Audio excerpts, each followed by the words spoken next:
Welcome to this explainer. Today, we're opening up a threat briefing on a very modern kind of retaliatory force.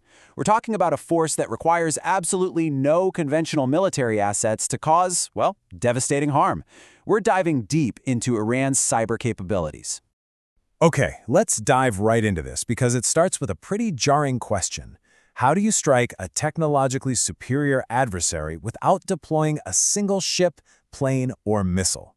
Seriously, how do you inflict massive, systemic damage without triggering an all-out conventional war? Well, the answer lies in a really stark contrast. You see, traditional military strikes are incredibly expensive, they're highly visible, and they are undeniable. Everybody knows where a missile came from. But asymmetric cyber warfare, it's cheap, it's highly distributed, and it is incredibly difficult to trace definitively. Think of it like traditional asymmetric naval warfare, deploying these massive swarms of small, fast boats to overwhelm a giant destroyer.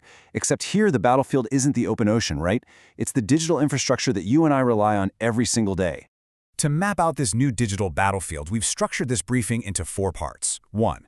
The asymmetric threat. 2. Iran's cyber fleet. 3. The campaign timeline. And 4. The cost of asymmetry.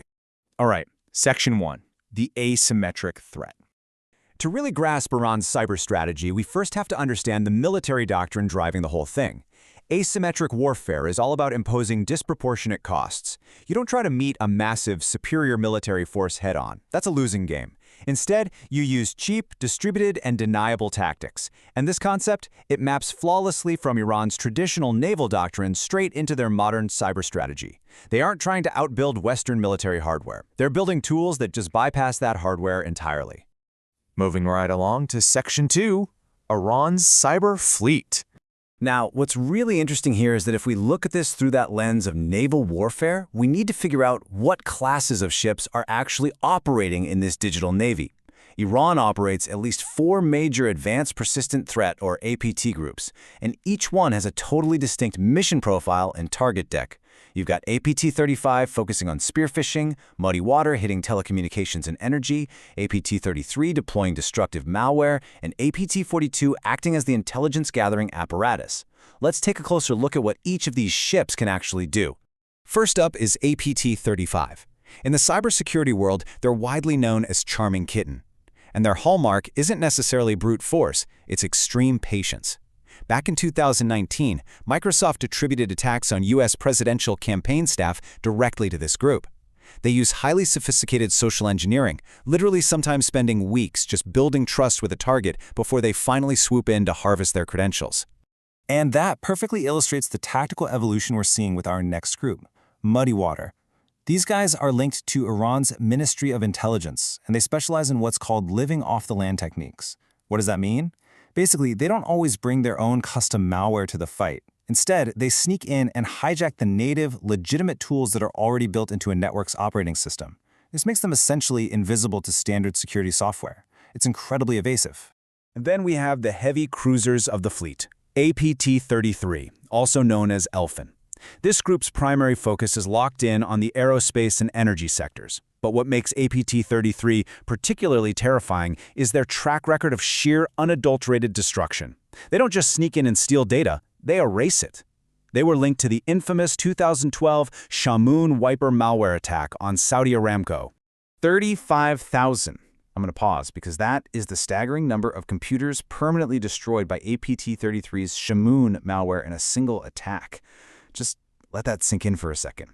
It remains one of the most destructive cyber attacks in history, proving that this specific fleet has the capability to wipe out operational infrastructure in the absolute blink of an eye. Finally, rounding out the group, we have APT-42. You can think of them as the reconnaissance and surveillance subs of the operation. They are entirely dedicated to intelligence collection, specifically targeting researchers, policymakers, and journalists who are tracking Iran. Their operations directly support the decision-making of the IRGC, which gives Iran a fully capable, multidimensional digital fleet. Let's move to Section 3 and see how this builds, the campaign timeline. So what happens when these highly specialized groups stop operating in isolation and execute a coordinated hypothetical campaign? Well, it wouldn't look like a single dramatic explosion out of a movie. Instead, it would be more like a creeping disaster. Week 1 is completely invisible to the public. It's pure reconnaissance, just mapping vulnerabilities in power, water, and transport. Then weeks 2 and 3 bring the first visible disruptions. We're talking DDoS attacks, crashing banking websites, causing widespread public anxiety. But the real threat happens in weeks 4 through 6, with deep intrusions into industrial control systems. Notice they aren't destroying anything yet. They're just establishing persistent access and quietly placing dormant malware. Then, in week 8 and beyond, the selective activation finally begins.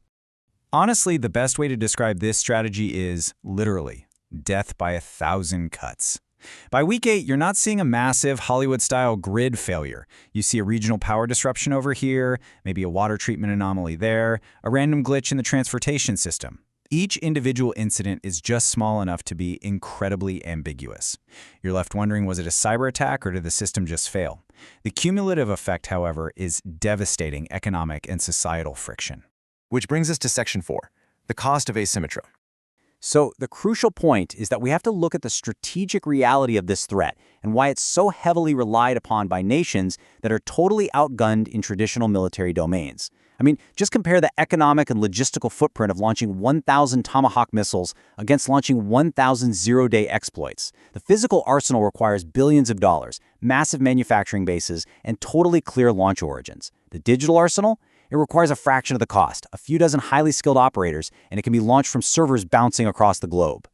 The reality is the cost ratio heavily favors the attacker here. Cyber weapons are incredibly cheap to develop compared to kinetic weapons. They allow for highly distributed attacks. They offer that much-needed plausible deniability to avoid direct retaliation, and they cause entirely disproportionate economic damage. Again, it is the perfect mirror to asymmetric naval strategy, swarming the adversary from multiple, unpredictable angles and bypassing conventional military escalation entirely. Which leaves us with this final, kind of unsettling question. Can traditional military superiority actually prevent a first strike in the cyber domain? When a technologically inferior force can inflict billions of dollars in damage through totally deniable digital networks, does having the world's most advanced physical military even act as deterrent anymore? It's an asymmetric reality we are all going to have to come to terms with.